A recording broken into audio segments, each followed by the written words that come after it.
ban kamun tukunna. Dawa kilo kargan mai zaki baban garba suna kula da mu kamar kwanzabi kwanan tuwo daban kwanan. Basta ya kamata fa yan gangaren nan na suna wani shinshina ne. Ya kamata ka ba mu izini mu afka musu. Ni kan me uwa da wabi kawai. Ka bari za mu share su amma ka bari mu gama da na tudu tukunna so nake hada abin gaba ɗaya baban Hajara so nake hada da shi na kofar gida a share da shi. Ni dai ce in fito dan ina neman yarinyar sa aure zan yi. Mu tafi dai masta. Ya huce. Dawa. A lafiya ne. Kuma durin wannan. A lafiya ne. Me yake faruwa shago? A lafiya ne. Me yake faruwa ne? Kuna nan ba ku san me ke faruwa ba? Menene? Ai an kar shi. Sun karwa. Wallahi ya je ƙasa. Waye faɗi? Baleru? Wallahi Baleru sun kai shi ƙasa. Kana nufin ka ce an kashe Baleru? An dukar da shi? Kutuma bura uban nan kai. Su waye nan kuwa? Wannan ne ba zan iya sani ba. Dai mu je ta kofar gidan. Kofar gidan? To mu je duk kutuma bura uban nan kai. Wallahi mun fara kenan daga yau har yau mata ga kai ƙarya ne fa na rantsi da Allah. Zo mu je. Kan kashe shi. Wallahi kashi. Mene? Kashi. In ban sa an sassare ka ba Allah ya tsine min albarka ka zo mu je. Wayyo.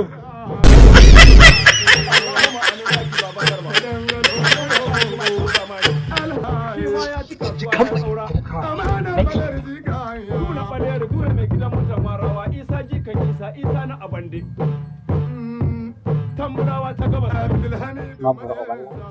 kai na ce ka buɗe kofar nan mu shiga cikin gidan nan ni ba zan kashe ɗaya na gaya ma tun kafin mu zo gidan nan ce ma kashi nake ji ka matsa sai na zo gidan nan dan Allah ka rufa mu asiri kashi kake ji to na rantse da Allah billahi la ilaha illa hu in mutuwa ce sai dai duk mu yi ta gabaki daya na ce ka buɗe mu shiga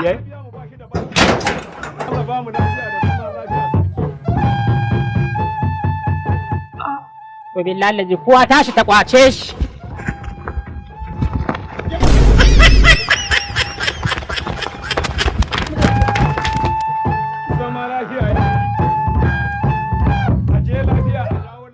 dan Allah kai ka ja ruwan nan ka ba mu sha kai da ka ta ko ya janyo ni zan fara sha wallahi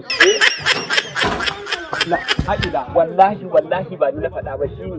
Shi ya gaya shi ya ce wallahi tallahi shi ya gaya. Ƙarya ne. Waye ma tukunna goyi ba mu guje guje mana waye mutu ne. Shi ya ce baleri ya mutu. Ga cewa aka yi baleri ya mutu kuma da ka dawo wani balerin. Baleri je wanda ka sai. Baleri bai mutu ba karashin nan ne ya fasa. Kare. Da ku zo kuna tsama mana da guje ko ƙara mana irin wannan yana sassara ku yanzu. To ka gani ko?